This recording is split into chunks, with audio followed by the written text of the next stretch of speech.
माननीय सदस्यहरू, अब म कर्णाली प्रदेशका माननीय मुख्यमन्त्री श्री महेन्द्र बहादुर शाहीलाई प्रदेश सरकारको आर्थिक वर्ष 2077-78 को नीति तथा कार्यक्रममाथि छलफल हुँदा माननीय सदस्यहरूले उठाउनुभएका विभिन्न प्रश्न तथा जिज्ञासाहरूको सम्बन्धमा प्रदेश सभा नियमावली 2074 को नियम 37 को उपनियम 2 बमोजिम सरकारको तर्फबाट जवाब दिन समय दिन्छु।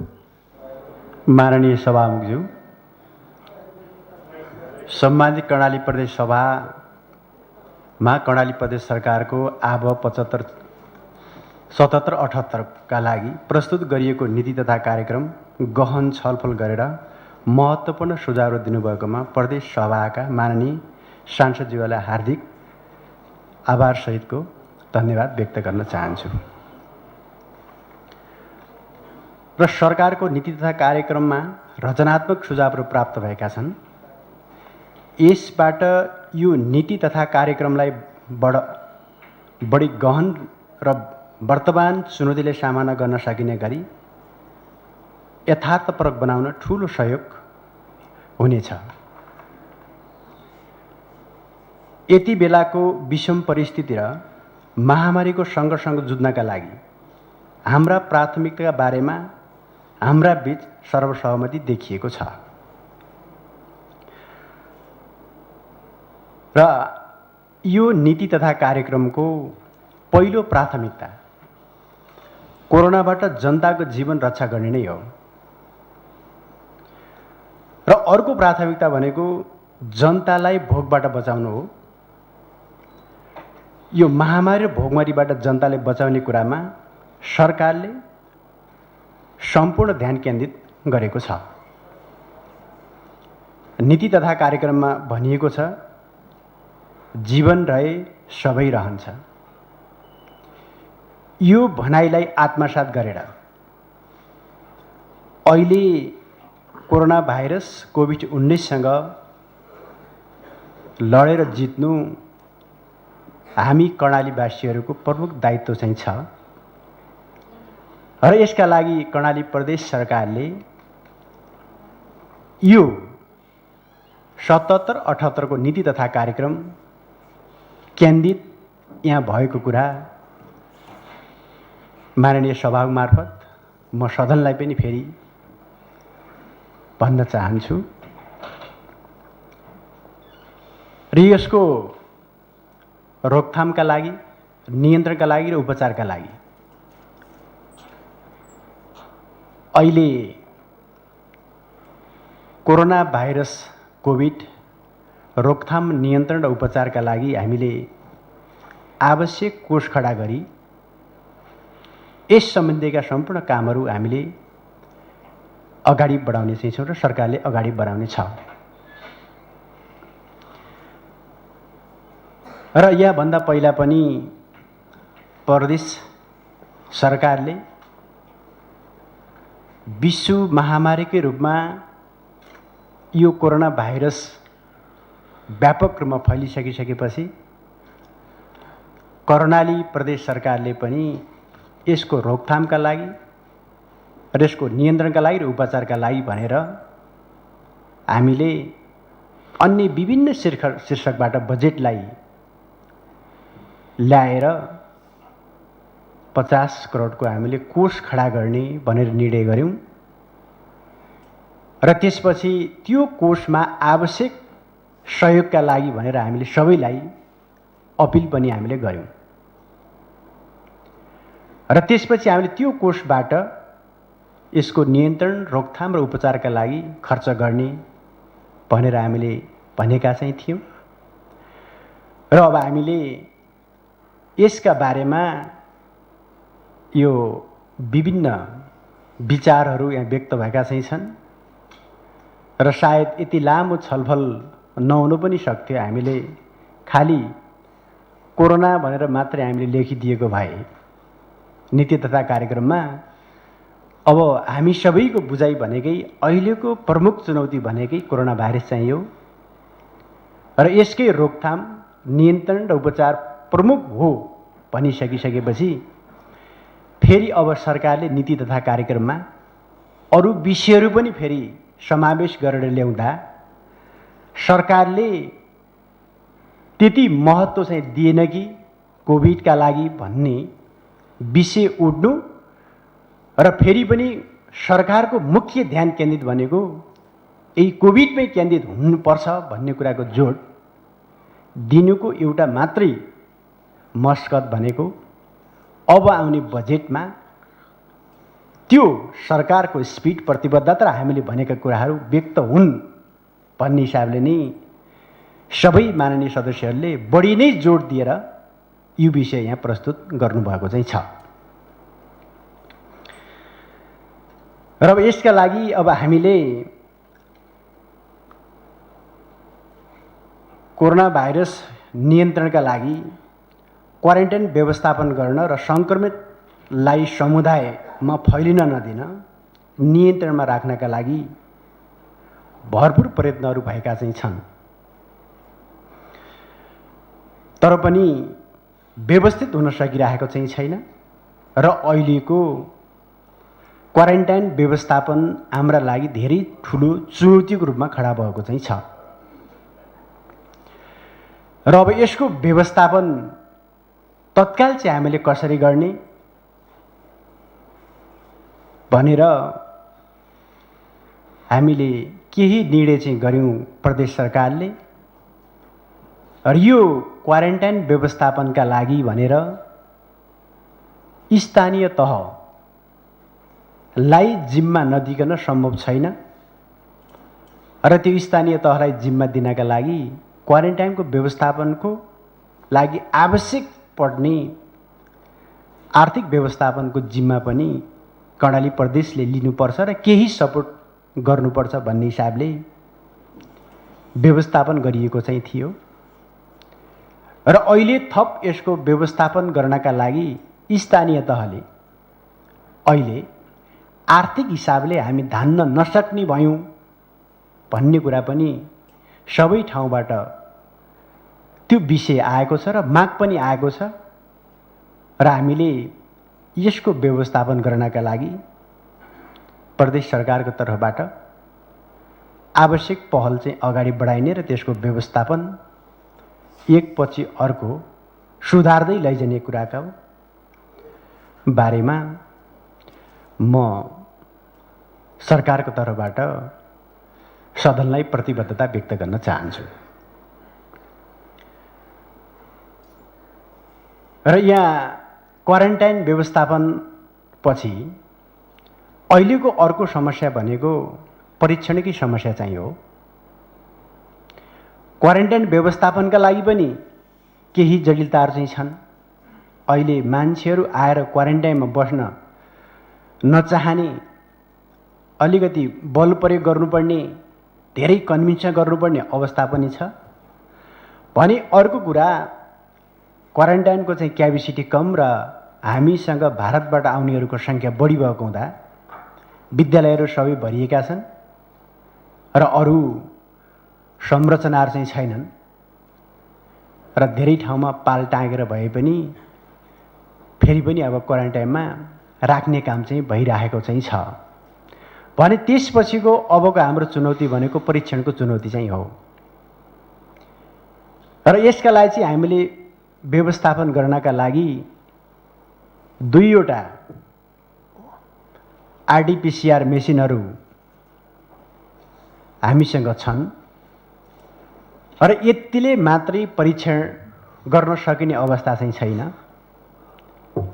हामीसँग भारतबाट आउने कर्णाली प्रदेशका नागरिकहरूको एकपछि अर्को सङ्ख्यामा चाहिँ वृद्धि हुँदै आइरहेको चाहिँ छ र यो अहिलेको यही हामीले 2टा मात्रै मेसिनबाट सम्भव चाहिँ छैन। त्यसमा तत्कालका लागि अर्को एउटा मेसिन चाहिँ थप गरेर 3टा मेसिनबाट परीक्षण कार्य अगाडि बढाउने भनेर सरकारले निर्णय गरेर अर्को मेसिन पनि ल्याउने तयारीमा चाहिँ छ र हाम्रा 3वटा मेसिनहरू र त्यसपछि हामीले अरू पनि थप्दै जाने गरिकन आवश्यकताको आधारमा फेरि यसको पनि थप व्यवस्थापन गर्ने गरिकन एउटा पीसीआर प्रविधिको माध्यमबाट परीक्षण गर्ने र अहिले अब हामीले सबैलाई फेरि पिसिआर प्रविधिको माध्यमबाट परीक्षण गर्ने सम्भावना पनि त्यति देखिँदैन र सङ्ख्या धेरै बढ्दो छ। अहिले पनि हामीले 2वटा मेसिनबाट एक दिनमा त्यसलाई लगातार चलायो भनेपछि पनि त्यही 250-300 जनाभन्दा बढीको परीक्षण गर्न सकिँदैन भने हामी कहाँ त अहिले 19-20 हजारको सङ्ख्यामा आइसकेको छ र फेरि दैनिक आउने क्रम जारी छ। अब दिनको हामीले 300 को हिसाबले परीक्षण गर्दाखेरि अब हामीले त्यत्रो सङ्ख्यामा आएका नागरिकको परीक्षण गर्नका लागि त हामीलाई 1-1.5 महिना लाग्ने, 2-3 महिना लाग्ने देखिन्छ र हामीले 2-3 महिना क्वारेन्टाइनमा हामी राख्न सक्दैनौँ। क्वारेन्टाइनमा राख्न नसक्ने भएको हुँदाखेरि फेरि पनि अर्को हाम्रो अगाडि जटिलता चाहिँ छँदैछ। यो जटिलताको हल गर्नका लागि अरू प्रदेशमा पनि आरडिटी टेस्ट गरेर 14 दिन क्वारेन्टाइनमा राख्ने र कुनै पनि प्रकारका त्यस्ता लक्षणहरू चाहिँ देखिएनन् भने आरडिटी चाहिँ टेस्ट गरेर परीक्षण गरेर पठाउने गरिएको चाहिँ छ। तर हामीले आरडिटीकै रिपोर्टको आधारमा पठाउनु चाहिँ हुँदैन र यसका लागि हामीले पिसिआर आरडिटी अब यसलाई यस क्षेत्रका एक्सपर्टहरू डाक्टरहरूलाई भनिएको छ कि भोलि हामीले यहाँबाट पठाइएका नागरिकलाई भोलि घरमा जाँदा सङ्क्रमण पछि भेटिने स्थिति सिर्जना नहुने गरी त्यसको चाहिँ व्यवस्थापन कसरी गर्न सकिन्छ त्यतापट्टि चाहिँ सोध्नुस् भनेर भनिएको चाहिँ छ।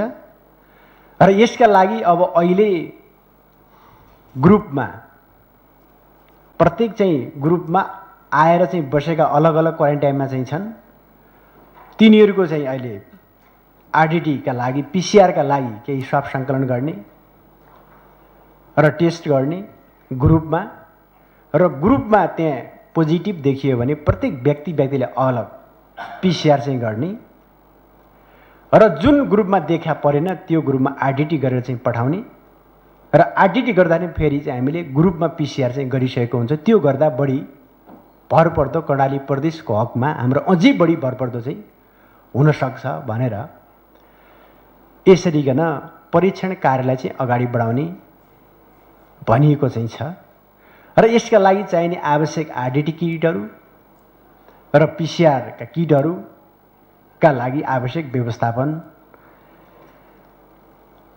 गर्ने निर्णय गरी यो खरिद प्रक्रियामा अगाडि बढिसकेको चाहिँ छ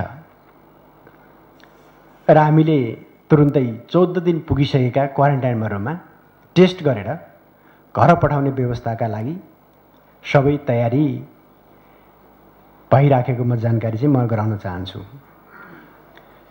यो सङ्क्रमितहरूलाई राख्ने आइसोलेसन बेडका बारेमा टेस्ट गरिसकेपछि पोजिटिभ देखिएका नागरिकलाई बिरामीहरूलाई आइसोलेसन बेडमा राख्नका लागि अहिले हामीले यो कल्पना गरेको भन्दा पनि अलिकति माथि परिस्थिति सिर्जना चाहिँ भयो र हामीले यो सोचेका चाहिँ थिएनौँ यो स्थिति चाहिँ आउला भन्ने बारेमा। हामीले अब लकडाउन छ, लकडाउनमा अहिले भारतमा रहेका नागरिकहरू यसरीकन यो तरिकाबाट आउँछन् भन्ने कुरा हामीले कल्पना नगरेकै कुरा चाहिँ थियो र बाहिर रहेका भारत लगायत अन्य मुलुकमा रहेका नागरिकहरू यो लगभग यो रोग नियन्त्रण आइसकिसकेपछि परिस्थिति सहज भइसकेपछि मात्रै ती नागरिकलाई भित्र ल्याउने व्यवस्थापन चाहिँ होला या ल्याउनु परेपछि पनि पूर्व तयारी चाहिँ गरेर हाम्रा नागरिक भारतमा कति छन् र अन्य मुलुकमा कति छन् उनीहरूका लागि चाहिँ यहाँ ल्याएर क्वारेन्टाइनमा राख्ने जस्तै कि चाइनाबाट विद्यार्थी ल्याउँदा पहिले क्वारेन्टाइनको तयारी चाहिँ भयो, त्यसपछि चाइनाबाट विद्यार्थी ल्याइयो। त्यसरी कतिजनाको सङ्ख्यामा छन् यता, त्यो सङ्ख्याको आधारमा सबभन्दा पहिला तयारी पुरा गरेर मात्रै नागरिक चाहिँ ल्याउनु पर्ने स्थिति सिर्जना हुन्छ होला। त्यो भयो भने हामीले पूर्व तयारी गर्न सक्छौँ भन्ने सोच हामीले बनाएका चाहिँ थियौँ, तर त्यो भएन।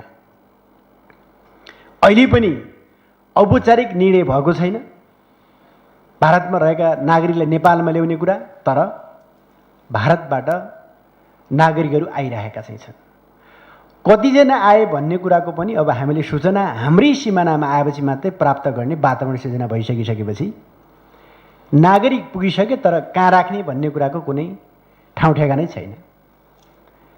त्यो स्थिति सिर्जना भइसकेपछि अहिले फेरि क्वारेन्टाइनको सम्पूर्ण जिम्मेवारी चाहिँ फेरि स्थानीय तहलाई सङ्घीय सरकारको क्याबिनेटले फेरि निर्णय गरेर त्यो अधिकार स्थानीय तहलाई चाहिँ दिइसकिसकेपछि फेरि सबै लोड स्थानीय तहको फेरि टाउकोमा चाहिँ आयो र अहिले स्थानीय तहलाई निकै गाह्रो चाहिँ भएको चाहिँ छ।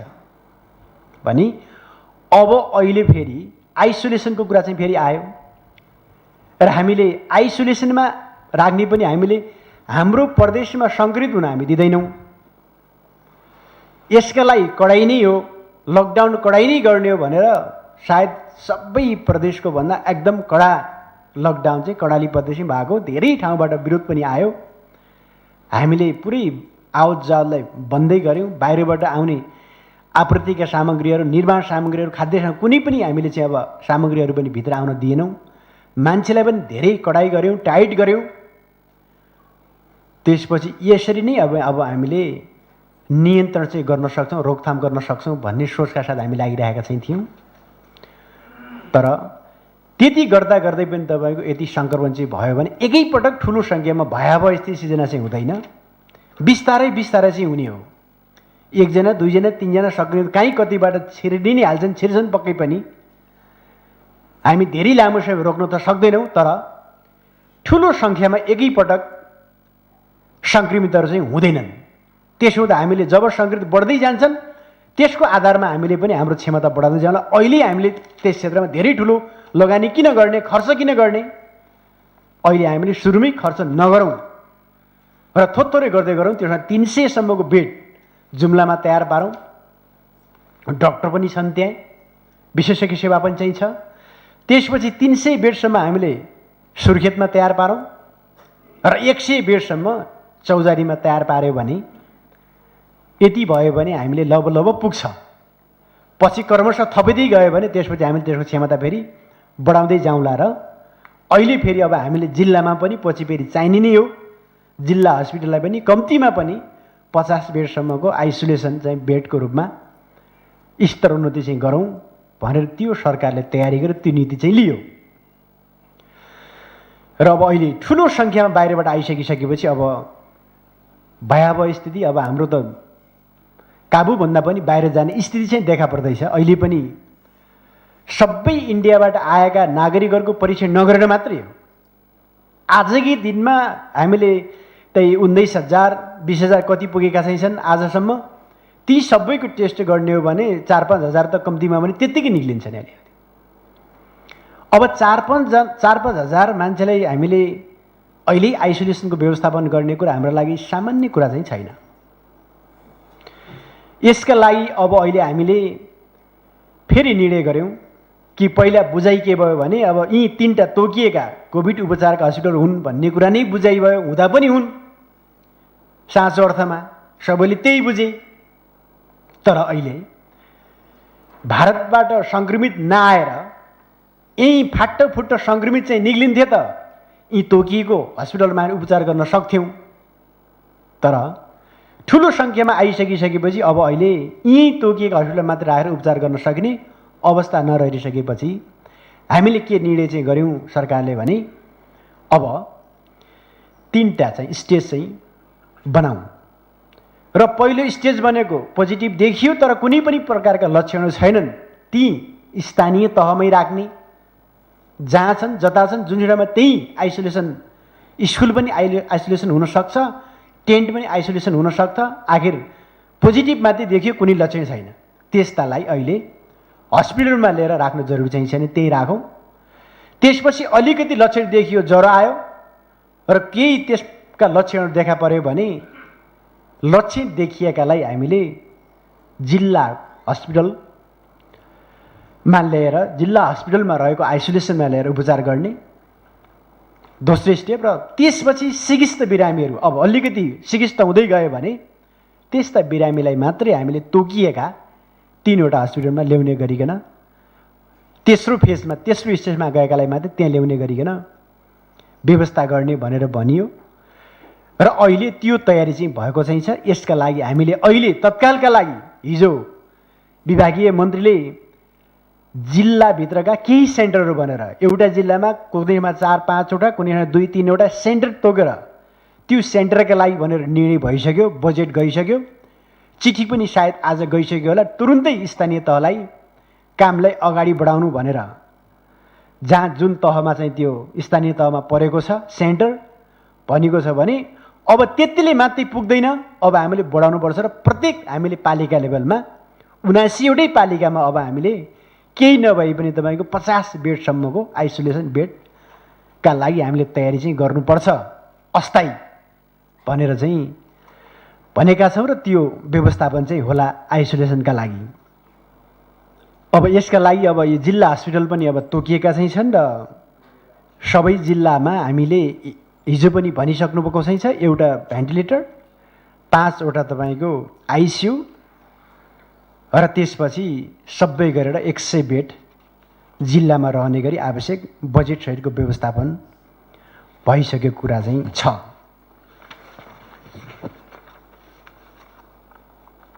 अब यो सबै जिल्लाका बिरामीहरू ओसार पसारका लागि अब अहिले एम्बुलेन्स छैन भन्ने हो भने प्राय सडक पुगेका पालिकाहरूमा एम्बुलेन्स चाहिँ छ, तर फेरि हस्पिटलमा पनि छ, खोजेवाला पाइँदैन, खोजेवाला फेरि ट्र्याक्टरमा तपाईँको बिरामी ओसार्नुपर्ने अवस्था छ। अब यसको अन्त्य गर्नका लागि योभन्दा अगाडि पिसिएमसीमा बसेर निर्णय चाहिँ गरिएको चाहिँ थियो, जिल्लामा रहेका सबै एम्बुलेन्सहरू डिसिएमसीको मातहतमा ल्याएर कोरोना सङ्क्रमितहरूलाई चाहिँ बोक्ने कतिवटा एम्बुलेन्स र अन्य बिरामीहरू बोक्ने एम्बुलेन्सहरू छुट्याउने भनेर भनिएको चाहिँ थियो, तर त्यो कार्यान्वयन हुन सकेको चाहिँ छैन। यसलाई अब हामीले तत्काल कार्यान्वयन गर्नका लागि यी एम्बुलेन्सहरू केन्द्रित गर्ने र त्यसपछि अबुक एम्बुलेन्सहरू हामीले तत्कालका लागि अहिले खरिद गर्नका लागि त केही समय लाग्छ।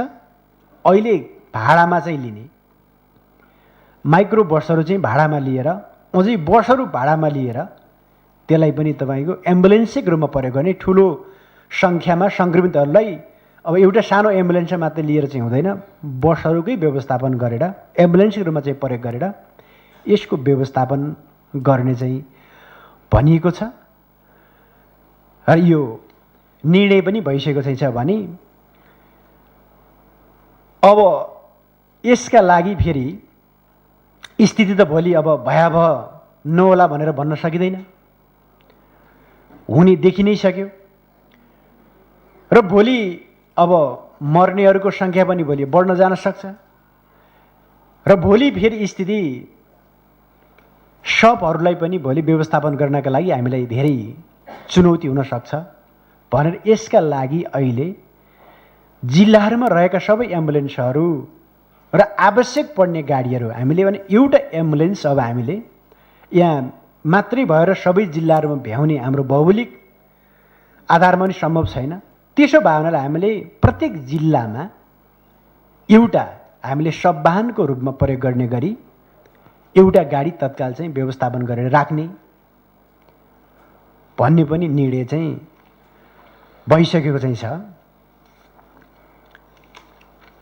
र यो यही तपाईँको कोरोना भाइरस रोकथाम नियन्त्रणका लागि भनेर सुरुमै हामीले 50 लाख जिल्ला विपद व्यवस्थापन कोषमा, त्यसपछि प्रत्येक गाउँपालिकामा 15, नगरपालिकामा 20 र प्रदेश राजधानी रहेको नगरपालिका वीरनगर सुर्खेतलाई 30 लाख चाहिँ पैसा दिइसकेको चाहिँ छ र थप पैसा दिने व्यवस्थापन पनि हुँदैछ र थप दिँदाखेरिमा हामीले क्वारेन्टाइनमा राख्ने सङ्ख्याको आधारमा चाहिँ व्यवस्थापन गर्ने गरी त्यो गरिएको चाहिँ छ। अब जनताको नियमित स्वास्थ्य सेवाका लागि यो पूर्वाधारहरू, उपकरणहरू, औषधिहरू र आवश्यक जनशक्तिको पूर्ति गर्ने कुरामा सरकारले चाहिँ विशेष जोड चाहिँ दिएको चाहिँ छ र यसका लागि हामीले तत्काल कर्णाली प्रदेशमै यहीँकै स्वास्थ्य कर्मीहरू पढेर आएका र अहिले काम नपाएकाहरूका लागि रोजगारी पनि चाहिँ हुन्छ भनेर सबै स्वास्थ्य क्षेत्रका अब विद्यार्थीहरू जसले पढाइसकेका छन् तिनीहरूलाई हामीले लिने भनेर ती विद्यार्थीहरू भर्खर पढाएर सकेर आएकालाई पनि लिइसकिएको चाहिँ छ र उनीहरू पनि काममा खटिएका चाहिँ छन् र अहिले थप नयाँ जनशक्ति व्यवस्थापनका लागि हामीले गर्ने कुरा हाम्रो लागि अलिकति चुनौती चाहिँ छ, गाह्रो छ र यसका लागि पनि अब आवश्यक हामीले सूचना पनि प्रकाशित चाहिँ गऱ्यौँ।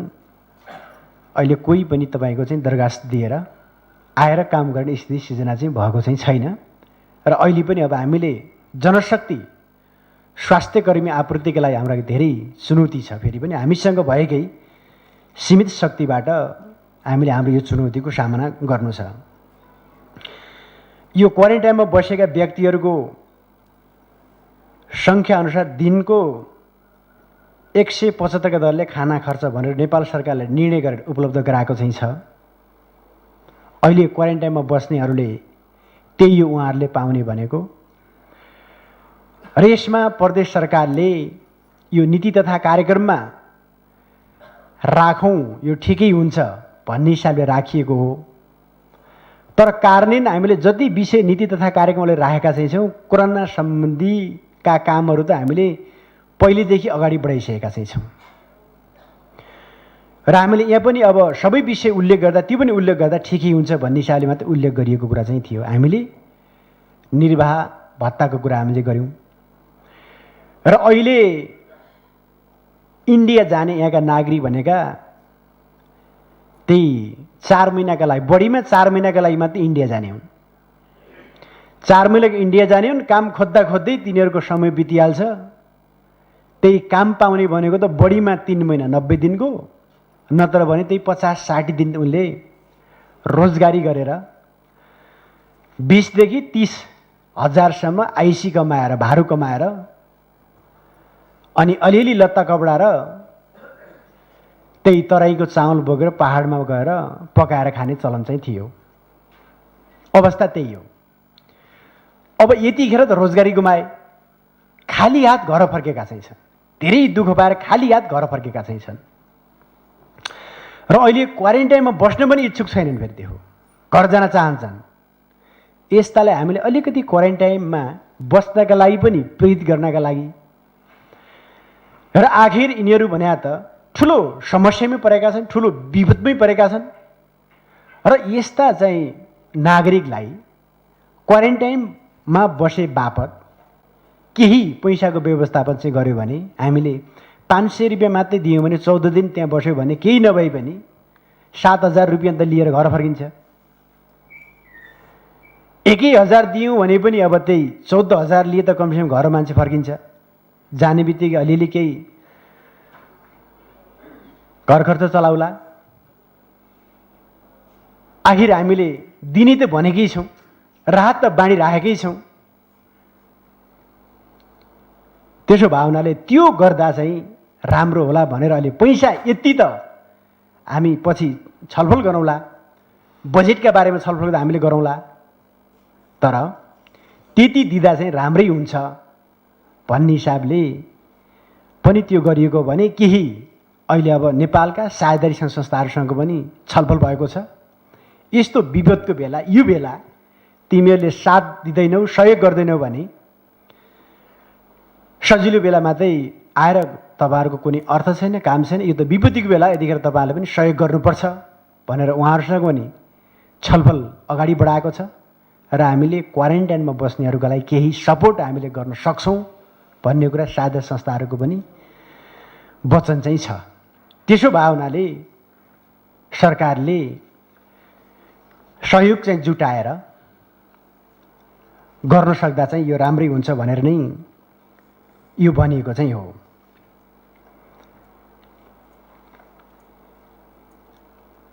यसरी तत्कालीन महामारी र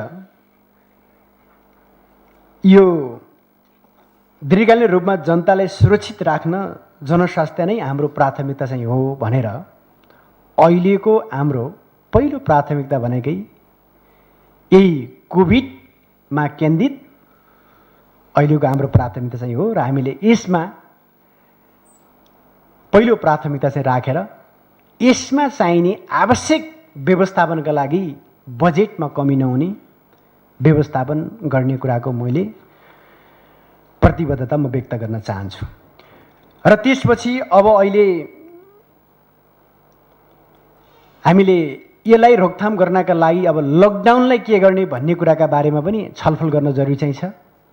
र लकडाउन मात्रै हाम्रो समस्याको समाधान चाहिँ हो कि होइन, अहिले पनि विद्यालय खोल्ने यार्चा गुम्बा खोल्ने भन्ने कुरा पनि आयो र हामीले यो विद्यालय खोल्ने भन्ने कुराको निर्णय त गरिएको छैन, सिफारिस पनि भएको छैन। तर फेरि अहिले हुम्ला, डोल्पा र जुम्ला, अहिले जुम्लामा त भारतबाट त्यहाँ गए पछिल्लो चरणमा। पहिला हामीले के भनेको थियौँ भने सबै वडाहरूको चाहिँ स्वाब सङ्कलन गरेर नागरिकहरूको ती 4वटा जिल्लामा सकिसकेपछि तल काहीँ कतै पनि पोजिटिभ एकजनामा पनि देखा परेन। लगभग डोल्पामा, हुम्लामा, मुगुमा र जुम्लामा अब सङ्क्रमित छैनन्। आखिर यार्चा गुम्बा टिप्न जाने नागरिक भनेको ती जिल्लाका चाहिँ हुन्।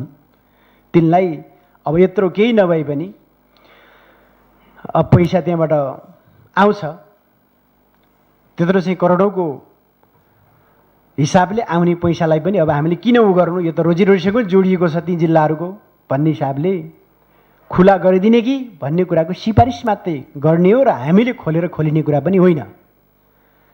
र त्यो फेरि सङ्घले नै निर्णय चाहिँ गर्नुपर्ने भावनाले खोल्दा चाहिँ हुन्छ भन्ने किसिमको चाहिँ सिफारिस भएको कुरा चाहिँ थियो।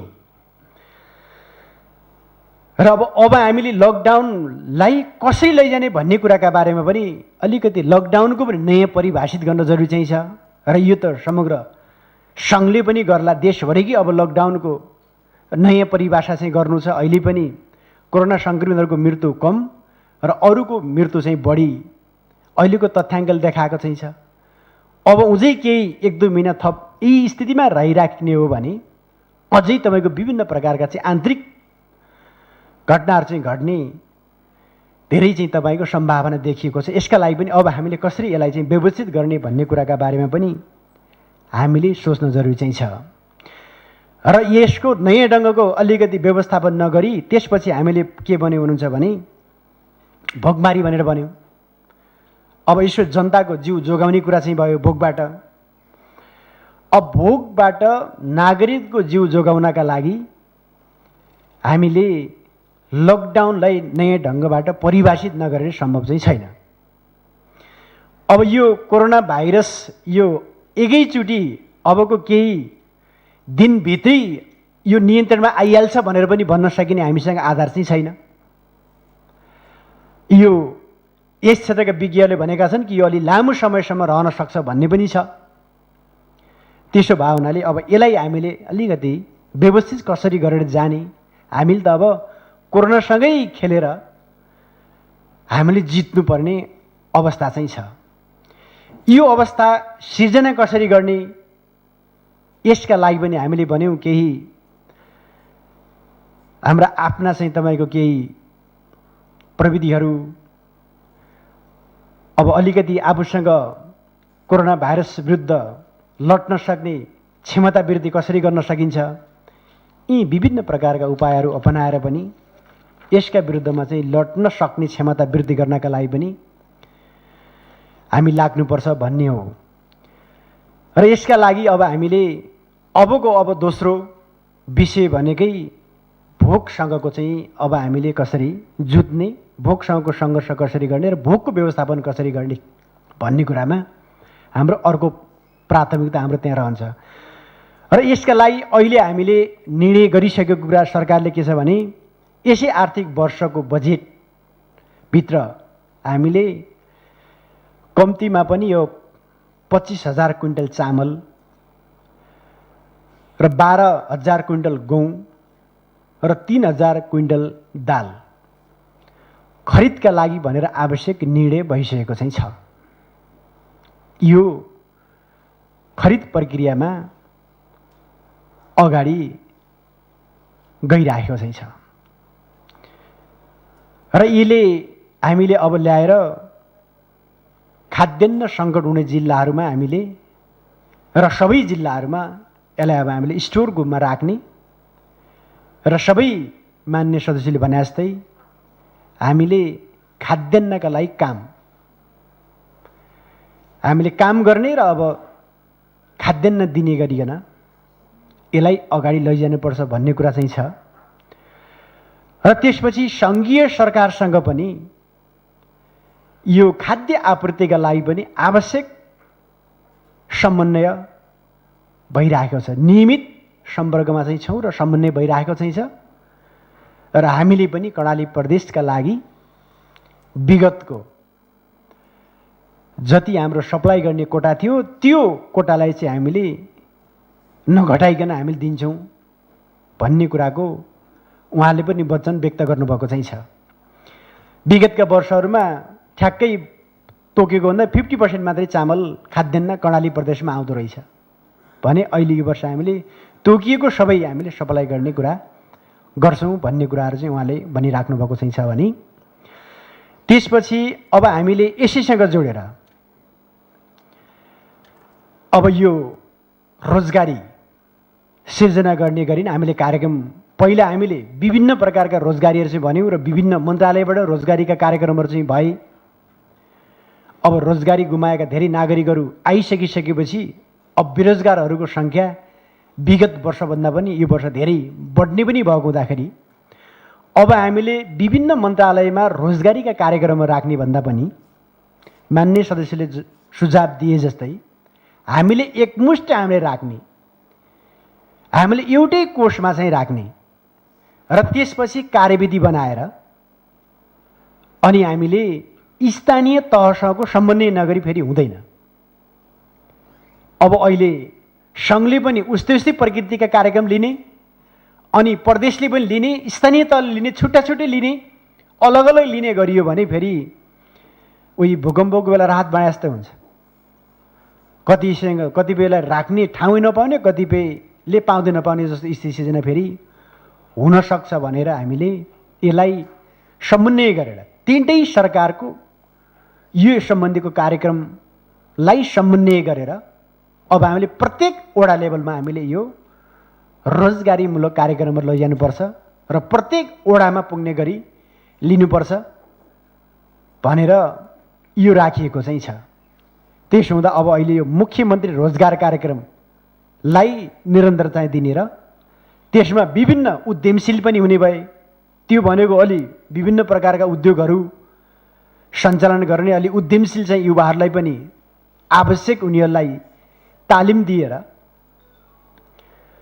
उद्यमशीलतातिर लाउने र त्यसपछि अन्य आम चाहिँ नभएको बेरोजगार नागरिकलाई रोजगारीका लागि चाहिँ हामीले कुनै पूर्वाधारमै केन्द्रित गरेर, कृषिमा केन्द्रित गरेर हामीले रोजगारीमूलक कार्यक्रमहरू लैजाने गरी अब यो वर्ष धेरै चाहिँ बन्ने भए। अब यो वर्ष धेरै सिँचाइहरू पनि धेरै बन्छन्, खानेपानी पनि धेरै बन्छ। अब अघिल्लो वर्ष केन्द्रित 1 करोडभन्दा मुनि नजाने भने अब अहिले 1 करोडभन्दा माथि खासै कार्यक्रम नजाने नै देखिन्छ।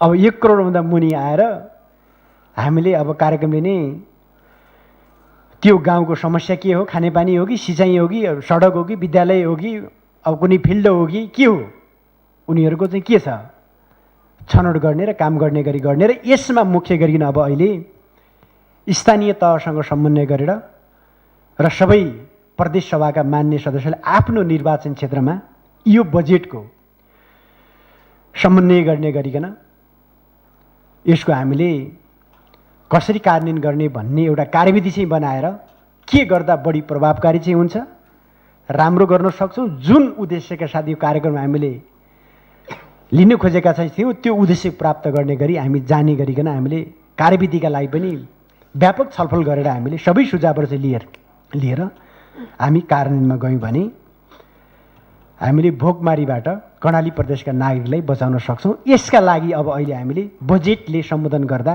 त्यसपछि प्राथमिकता कहाँ हुन् कता हुन् सरकारका भन्ने कुराहरू बजेटले छुट्याउने हो। अहिले त हामीले सबै विषयहरूको सम्बोधन नीति तथा कार्यक्रममा धेरै प्राथमिकताहरू चाहिँ अलग अलग हुँदैनन्। अब यसमा त फेरि हाम्रो कर्मचारीले त भनिराख्नु भएको चाहिँ थियो होइन यो अल्फाबेटको आधारमा अरू ठाउँमा त्यसरी नै गर्छन्, अब त्यसरी गरौँ भन्ने कुरा पनि थियो। फेरि अल्फाबेटको आधारमा गए त धन्दै फेरि यहाँ कुरा त फेरि चर्कै हुन्थ्यो जस्तो लागेको फेरि थियो। अब सुरुमै होइन हामीले चाहिँ त्यही प्राथमिकता 1 नम्बर 2 नम्बर नै राखौँ, त्यो भएर यो रहेछ है सरकारको प्राथमिकता भन्ने हुन्छ, 1 नम्बरै यो 1 नम्बर बन्या भनेर हामीले त्यसरी किन राख्ने व्यवस्था गरेर पनि सायद यसलाई चाहिँ धेरै बुझ्नका लागि चाहिँ गाह्रो भएन भन्ने नै लाग्छ। र यसरीकन यसको चाहिँ अब हामीले भोकबाट बचाउनका लागि पनि अब हामीले हिसाब गरेका चाहिँ छौँ कि अब 17 लाख यहाँका नागरिकहरू चाहिँ छन् भने अब 17 लाखभित्र बेरोजगार रोजगारी गुमाउनेहरूको सङ्ख्या कम्तीमा पनि 8 लाख त होला।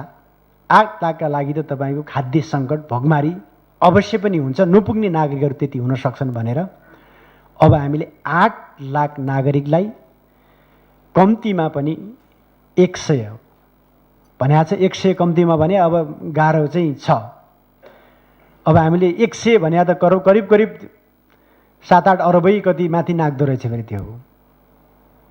त्यसो भयो हुनाले अब फेरि बजेटको फेरि अब सीमितता पनि, अब फेरि उपचारमा कति खर्च हुने, यो सबै कुरालाई चाहिँ हामीले गरेर अब कति सकिन्छ जति सकिन्छ बढी हामीले रोजगार दिने, कम्तीमा पनि 3 महिना 4 महिना चाहिँ हामीले नागरिकलाई पाल्ने भोगो नराख्ने किसिमको हामीले अब व्यवस्थापन जहाँबाट भयो भने स्रोत व्यवस्थापन गर्नुपर्ने चाहिँ छ। त्यसपछि हामीले भन्यौँ कृषिको कुरा। कृषिलाई पनि अब हामी 4 महिनासम्म त खाद्यान्न व्यवस्थापन गरेर पालौँला, सधैँ फेरि खाद्यान्न व्यवस्थापन गरेर मात्रै सम्भव छैन। अब त्यसपछि हामीले कृषिमा केही चाहिँ लगानी गर्ने र अहिले मुख्य तत्कालका लागि भनेको हामीले धान कति उत्पादन वृद्धि गर्न सक्छौँ, त्यसपछि मकै कति गर्न सक्छौँ र मुख्य गरी खाद्य वस्तुमा उत्पादन वृद्धि गर्नका लागि केमा हामीले कार्यक्रम सपोर्ट गऱ्यौँ भने उत्पादन वृद्धि गर्न सकिन्छ भन्ने कुराका बारेमा पनि हाम्रो बजेट त्यहाँ केन्द्रित हुन्छ। मलमा हामीले लगानी गर्दा उत्पादन वृद्धि हुन्छ कि बिउमा चाहिँ लगानी गर्दा उत्पादन वृद्धि हुन्छ कि केमा हामीले चाहिँ लगानी गर्दाखेरिमा किसानहरूको उत्पादन वृद्धि गर्न सकिन्छ, यो वर्षको सिँचाइमा गर्दाखेरिमा हुन्छ कि के गर्दाखेरिमा यो वर्षमा हामीले खाद्यान्नमा कृषिमा तपाईँको चाहिँ उत्पादन वृद्धि गर्न सकिन्छ। तत्कालीन कार्यक्रममा हाम्रा कृषिमा ती आउनेछन् भने बजेट हामी त्यहाँ प्राथमिकता हामीले दिने चाहिँ छौँ। त्यसपछि हामीले अलिकति दीर्घकालीन पछिका लागि 1 वर्ष 2 वर्ष पछाडि चाहिँ हामीले उत्पादन हुने इन्कम हुने ठाउँ क्षेत्रहरूमा लगानी गर्नका लागि फलफुलहरू अब हामीले कति लाख स्याउका बुट्टाहरू ल्याउने। अब यो स्याउ पनि फुजी स्याउ भनेको 1 वर्ष 2 वर्षमै फेरि फल्न थाल्दो रहेछ, अनि ओखरहरू पनि तुरुन्तै फल्न थाल्दो रहेछ 1-2 वर्षमै। र तत्काल चाहिँ हाम्रो उत्पादन वृद्धि हुने किसिमका अब अलि ठुलो सङ्ख्यामा बिरुवाहरू चाहिँ हामीले ल्याउने। अब साना ठाउँमा त्यो टुक्रे चाहिँ अनुदान वितरण गर्ने भन्दा पनि अब हामीले त्यो दिने गरेर तपाईँको फलफुलमा उत्पादन वृद्धि गर्ने, त्यसपछि दुध जन्यमा उत्पादन वृद्धि गर्ने कस्तो प्रकारको हामीले कार्यक्रम बनाउँदाखेरिमा साँच्चै हामीले दुधमा उत्पादन वृद्धि गर्न सक्छौँ, मासु जन्यमा हामीले उत्पादन वृद्धि कसरी गर्न सक्छौँ, त्यहाँ हामीले केन्द्रित गरेर बजेटको फोकस हाम्रो चाहिँ कृषिमा हुनेछ भने त्यसपछि हामीले उद्योगका कुरा चाहिँ छन् र हामीले साना केही लघु उद्योगहरू कृषिबाट चाहिँ उत्पादित वस्तुहरूको चाहिँ उद्योगहरू खोल्नुपर्ने हुनसक्छ। अब यो हामीले जैविक मलदेखि लिएर विषादीहरूका हामीलाई केही उद्योगहरू सञ्चालन गर्ने होला र तत्काल चाहिँ हामीलाई चाहिने उत्पादित वस्तुहरू वृद्धि गर्नका लागि पनि अब हामीले केही साना लघु उद्योगहरूलाई पनि लगानी चाहिँ हामीले गरेर त्यतापट्टि अगाडि बढाउने गरिकन पनि केही बजेट व्यवस्थापन चाहिँ हाम्रो हुन्छ। नीति तथा कार्यक्रमले पनि त्यसलाई प्राथमिकतामा राखेको छ। यसले नै उत्पादन चाहिँ वृद्धि ल्याउँछ, रोजगारी सृजना गर्छ भन्ने हाम्रो चाहिँ यो यहाँ। त्यसपछि हामीले शिक्षालाई भनेर भनेका चाहिँ छौँ र शिक्षा पनि अब लगभग यो स्थिति अझै विकराल चाहिँ बन्दै गयो भने पठन पाठन सहज हुने देखिँदैन। यसका लागि अब लामो समयसम्म यही स्थितिमा पनि अब रहन सकिँदैन। विद्यार्थीहरूको भविष्यको कुराहरू चाहिँ छन्।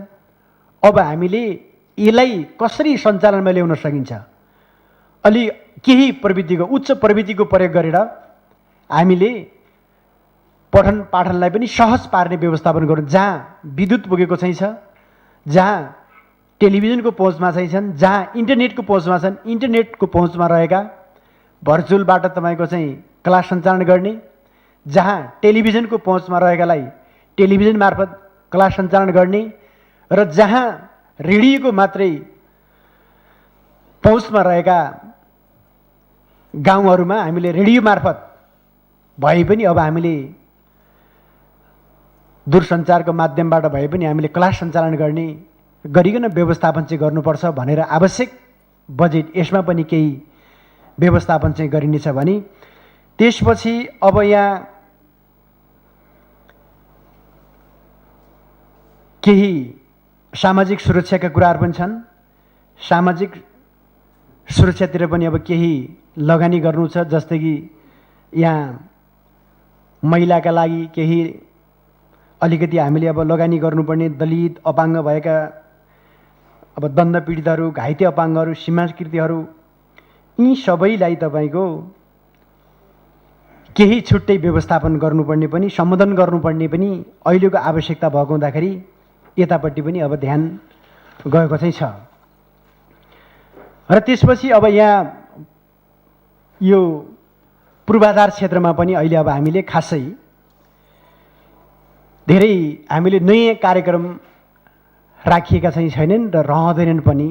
हामीले पूर्वाधारमा अहिले जे जति विषयहरू राखिएका चाहिँ छन्, यो यदि सामान्य अवस्था चाहिँ रह्यो भने, सामान्य अवस्थामा चाँडै फर्कियो भने, हामीले धेरै लगानी त्यो क्षेत्रमा यदि गर्नु परेन भने मात्रै हाम्रो बजेट जो पूर्वाधार अघिल्लो वर्षका धेरै ठुलो आर्थिक दायित्व चाहिँ भएका आयोजनाहरू हामीसँग चाहिँ छन्। अघिल्लो वर्षको पनि कार्यान्वयन नभएर थपिँदै आएका छन्। 3टा आर्थिक वर्षको चाहिँ तपाईँको बजेट थपिँदै आएको छ।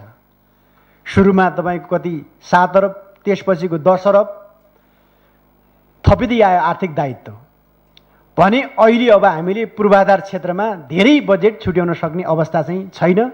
र यी हामीले प्राथमिकता जहाँ हामीले छुट्याएका चाहिँ छौँ त्यसबाट कति बजेट बज्न आउँछ। अहिले फेरि अर्को समस्या छ, टेन्डर भइसकेको, आर्थिक दायित्व लिइसकेको, समय पनि तोकिसक्यो। त्यो समय सीमाभित्र निर्माण व्यवसायले आफ्नो चाहिँ तपाईँको आयोजना कम्प्लिट गर्यो भने तुरुन्तै हामीले फेरि भुक्तानी दिनुपर्ने चाहिँ छ। यदि भुक्तानी दिएनौँ भने फेरि मुद्दा मामिलामा जाने खतरा फेरि देखिया हुँदाखेरिमा पनि अर्को जटिलता हामीसँग थपिएकै छ। त्यसो भए अहिले हामीले हाम्रो प्राथमिकता भनेको यसलाई हामीले निरन्तरता दिइरहने र अन्य जति हाम्रा लागि पूर्वाधार क्षेत्रका आवश्यक पर्ने नयाँ योजनाहरूका बारेमा अहिले हामीले जति योजनाहरू चाहिँ आउँछन् हाम्रा सूचीकृत हुन्छन्, लिस्ट बन्छ र अहिले अब हामीले त्यसको सम्भाव्यता अध्ययन मात्रै हामीले गर्छौँ। र यदि परिस्थिति सामान्य रह्यो भने पछि बजेट हामीले जुटाउन सक्यौँ भने त्यसलाई आवश्यकता हेरेर त्यसपछि क्रमशः हामीले कार्यान्वयनमा लिने नीति लिने चाहिँ छ। हामी त्यसरी जानेछौँ भने त्यसपछि अब यहाँ थुप्रै यहाँ सामाजिक सुरक्षा लगायतका केही विषय पनि आए। यहाँ फेरि अलि यहाँ विषय यो दलित राउटेसँग जोडिएर आयो भन्ने कुरा पनि यहाँ आयो। यहाँ राउटेसँग यो नजोडेकै यो यहाँ ठ्याक्कै अगाडि पछाडि चाहिँ भएछ र जोडिएछ ट्याक्कै। यहाँ भनिएको के छ भने अब यो दलित, राउटे, विपन्न, त्यसपछि घरबारविहीन, विपद पीडित जनता र छरिएर रहेका र जोखिमयुक्त बस्तीहरूलाई सुरक्षित स्थानमा स्थानान्तरण गरी शिक्षा, स्वास्थ्य, रोजगारी र आयार्जन अवसर उपलब्ध गराउने गरी एकीकृत वर्ष विकास कार्यक्रम सञ्चालन गरिने कुरा मात्रै थियो। भनेको यो हिजो जनता आवास कार्यक्रम चाहिँ भनेर केही घरहरू बनाउने चाहिँ थिए भने अब हामीले जनता आवास कार्यक्रम अन्तर्गत अलग अलग त्यही फेरि छरिएर घरहरू बनाउनु भन्दा हामीले यी सबै जहाँ चाहिँ सेवा चाहिँ हामीले उपलब्ध गराउन सक्छौँ त्यस्ता स्थानहरू हामीले छनौट गरेर त्यहाँ राख्ने भनेर भनिएको कुरा हो। यो घर बनाउनेसँग सम्बन्धित विषय हो र राउटीहरू पनि लबलब अब हामीले घर बनाइदियौँ भने बस्न सक्छन् भन्ने चाहिँ तपाईँको काहीँ कतैबाट तपाईँको यसो चाहिँ ऊ आएको हुँदाखेरि अब नबसे त अरू बस्छन्, बस्ने मान्छे बस्छन्, तर हामीले राउटीहरू पनि अब घर बनाइदिएर बस्न सक्छन्। उनीहरू पनि एकीकृत बस्ती विकास कार्यक्रम अन्तर्गत एक ठाउँमा एकीकृत घर बनाइदिएर राख्ने भन्ने मात्रै, अरू कुनै चिज यहाँ जोडिएको चाहिँ छैन।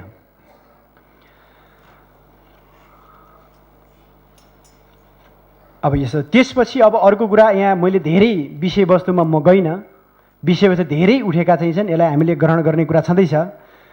र यहाँ यो भ्रष्टाचार र अनियमितताका सवालमा यहाँ विषयहरू चाहिँ आयो र हामीले नीति तथा कार्यक्रममा भन्यौँ कि अब एउटा उच्च स्तरीय तपाईँको एउटा संयन्त्र बनाएर अलि ठुला प्रदेश सरकारका ठुला आयोजनाहरूको अनुगमन चाहिँ अलिकति गर्ने भनेर भनिएको हो। त्यसपछि अब साना फेरि अनुगमन नगर्ने भनेर भने आएन। साना गर्नका लागि हामीले अरू समिति पनि बन्छन्, नियमित हेर्ने केही व्यवस्थाहरू पनि छन्, यता संसदीय समिति पनि हुन्छ, सरकारी समिति पनि हुन्छ र अहिले हामीले यसलाई व्यवस्थित गर्नका लागि संसदीय समिति र सरकारको समितिले तपाईँको यसलाई अझै यसलाई कडाई गर्नका लागि हामीले भन्यौँ सुन्नी सहनशीलता ल्याउनका लागि, यसमा चाहिँ भ्रष्टाचार चाहिँ हुन नदिन, अनियमितता हुन नदिनका लागि अब यसलाई हामीले सक्रिय चाहिँ बनाएर जान जरुरी चाहिँ छ। र यसका लागि हामीले केही कानुनी व्यवस्थापन चाहिँ गरेर जिल्ला समन्वय समितिलाई मुख्य गरी यसको अनुगमनको हामीले जिम्मा दिने र यसका लागि आवश्यक कानुनी व्यवस्थापन गर्ने गरिकन उनी पनि अब यसको चाहिँ अनुगमन गर्ने पाटो चाहिँ छँदैछ। र यसको अर्थ हामीले अहिले सुशासनमा हामीले ध्यान नदिने भन्ने कुरा चाहिँ होइन।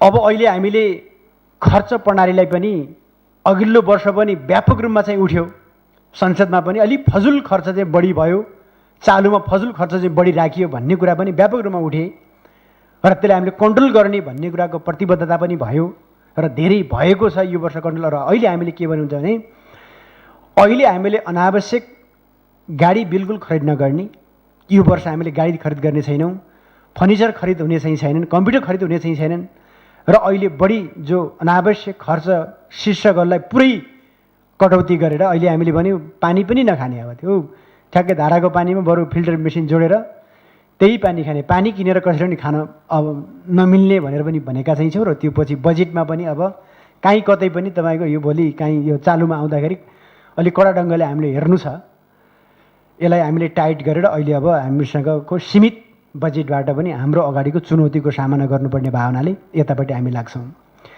र अनि नयाँ संरचना पनि हाम्रो कुनै चाहिँ बन्दैनन्। यो वर्ष हामीले नयाँ संरचना, आर्थिक दायित्व थपिने किसिमका कुनै पनि संरचना हुने छैनन्।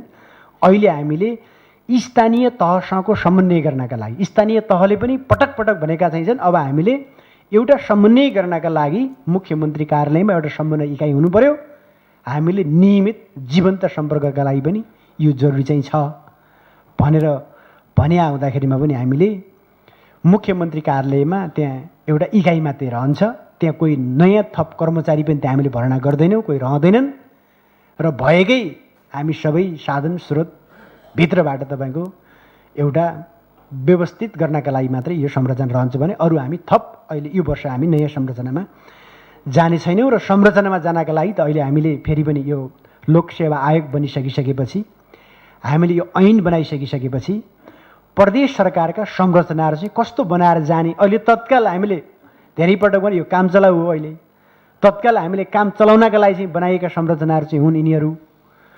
अब हामीले थायी संरचना बनाउनका लागि हामीले भोलि कस्तो संरचना राख्ने, के राख्ने भन्ने कुराका बारेमा पछि हामीले नयाँ व्यवस्था गरेर जान्छौँ भन्ने कुरा भनेकै छौँ। र हामीले अब पछि हामीले यसका लागि आवश्यक व्यवस्थापन अब आगामी दिनमा मात्रै हामी गर्नेछौँ यतापट्टि।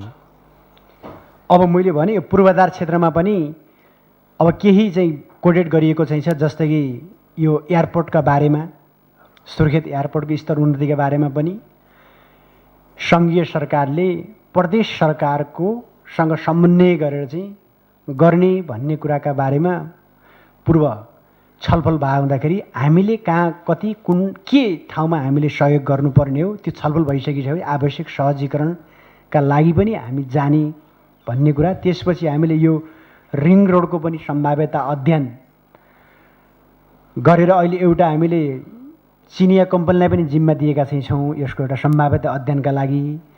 हाम्रै तपाईँको चाहिँ अहिले सडकले पनि तपाईँको अध्ययन गरेको चाहिँ छ र यसलाई अलिकति राम्रो फेरि यो टोटल यो उपत्यका प्लानिङको पनि फेरि अब भइरहेको चाहिँ छ। यो सबै चिजलाई हेरेर यसका लागि पनि रिङ रोडलाई पनि अब हामीले अब यही वर्ष कार्यान्वयन गर्छौँ भन्ने त होइन, तर हाम्रो प्राथमिकतामा रहने कुरा। र त्यसपछि सुर्खेतदेखि हिल्सासम्मको सडक पनि प्रदेश सरकारले बनाउने भनेको होइन, प्रदेश सरकारले समन्वय गर्ने, सहजीकरण गर्ने र त्यसपछि हामी लगानी जुटाएर यसलाई हामीले कार्यान्वयनमा लैजाने गरिकन जानुपर्छ भन्ने कुरा नै मुख्य गरी अब यतापट्टि चाहिँ हो। त्यसपछि अब यो खानेपानीका बारेमा यो त्यही तपाईँको अहिले खानेपानी मन्त्रालयसँगकै छलफलबाट अहिले डिप गरेर ल्याउने, तलबाट लिफ्टिङ गरेर ल्याउने भनेको यो अस्थायी प्रकृतिको मात्रै हुन्छ, यो थाहै हुँदैन भन्ने कुरा नै अब यस क्षेत्रका जलस्रोत क्षेत्रका एक्सपर्टहरूको चाहिँ भनाइ विज्ञहरूको त्यही छ। तत्कालका लागि अहिले भेरीबाट पानी ल्याइ पनि तर यो दिगो दीर्घकाल चाहिँ हुँदैन, समस्या आइरहन्छ भन्ने कुरा नै छ। टिकेपछि राम्रै भइहाल्यो। अहिले अब त्यही तपाईँको मन्त्रालयकै खानेपानी मन्त्रालयको र यो जलस्रोत मन्त्रालयको के छ भने चिङ्गाडको पानीलाई हामीले जलाशय बनाएर स्टोरेज चाहिँ गरेर हामीले यसलाई अलिकति बहु उद्देश्य परियोजनाको रूपमा हामीले यसलाई प्रयोग गर्न सकिन्छ। खानेपानी पनि बन्न सक्छ, सिँचाइ पनि बन्न सक्छ। यसका लागि सम्भाव्यता अध्ययन चाहिँ गर्दा राम्रो हुन्छ। यो प्रदेश सरकारले सम्भाव्यता अध्ययन गरोस् र हामी चाहिँ लगानी चाहिँ गर्छौँ भन्ने छलफल चाहिँ भएको चाहिँ थियो र हामीले भनेका छौँ सम्भाव्यता अध्ययन पनि तपाईँहरूले नै गर्नुहोस् भनेर भनिएको चाहिँ छ। यसका बारेमा त अब अहिले हामीले गर्ने नगर्ने के गर्ने भन्ने कुरा फेरि यो वर्ष हामी गर्न सक्ने पनि छैनौँ हामीले। त्यो त हामी अहिले त यसैमा हामी केन्द्रित हुन्छौँ। यदि सम्भव भयो भने हामीले छलफल गरेर पनि त्यो प्रक्रिया अगाडि बढाउनका लागि मात्रै यो हो।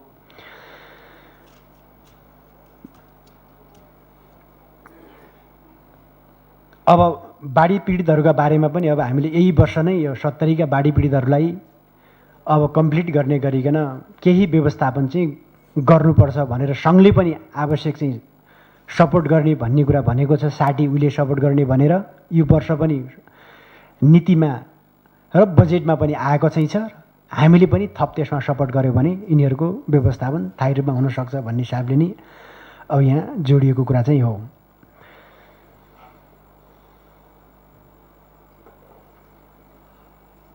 अब यो स्थानीय तहका पदाधिकारीहरूको सेवा सुविधा सम्बन्धीको ऐन संशोधन गर्नुपर्ने छ र हामीले यही अधिवेशनभित्रै हामीले यो संशोधन गरेर का लागि अब सरकारले विधिक चाहिँ अगाडि बढाउँछ र संसदले चाहिँ पास गर्नुपर्ने हुन्छ होला।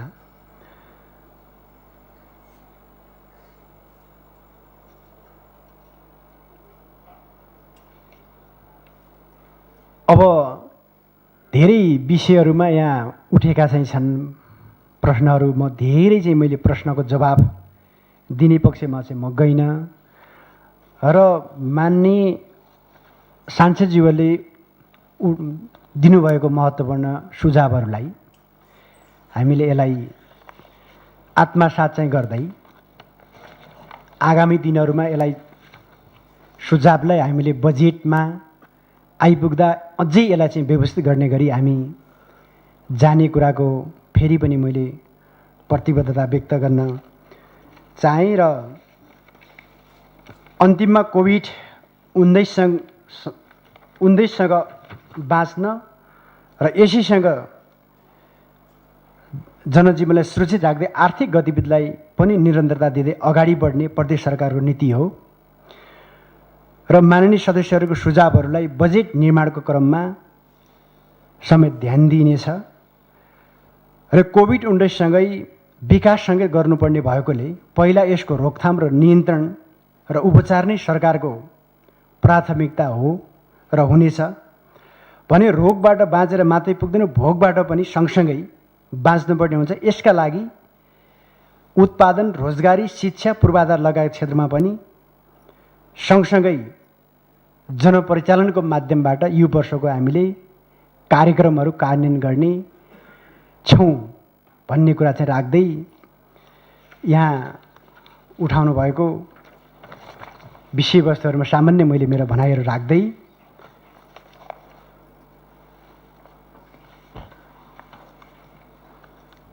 माननीय सभामुखज्यू, कर्णाली प्रदेश सरकारको आर्थिक वर्ष 77-78 को नीति तथा कार्यक्रम प्रदेश सभा नियमावली 2074 को नियम 37 3 बमोजिम पारित गरियोस् भनी सभा समक्ष पेश गर्दछु। धन्यवाद।